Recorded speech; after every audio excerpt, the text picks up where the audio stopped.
রাত 2টা। রিফাত একা বসে আছে তার ঘরে। জানালার বাইরে ঝমঝম বৃষ্টি পড়ছে, কিন্তু আশ্চর্যের বিষয় বাইরে কোনো বাতাস নেই, তবুও পর্দা আস্তে আস্তে নড়ছে। রিফাত ভাবল হয়তো জানালাটা পুরোপুরি বন্ধ হয়নি। সে উঠে জানালার কাছে গেল।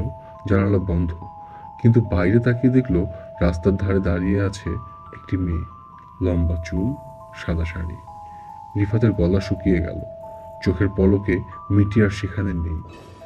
সে দ্রুত ফিরে এসে দরজা লক করতে গেল। দরজার কাছে এসে দেখলো দরজায় আঁচড়ের দাগ। কারা যেন বাইরে দাঁড়িয়ে ধীরে ধীরে দরজায় নক করছে। ঠক ঠক। রিফাত ধীরে ধীরে দরজার ছিদ্র দিয়ে বাইরে তাকালো, কিন্তু দরজার বাইরে কেউ নেই। ঠিক তখনই তার কানের কাছে ফিস ফিস করে কেউ বলল, আমি তো ভেতরেই আছি, ঠিক তোমার পেছনে।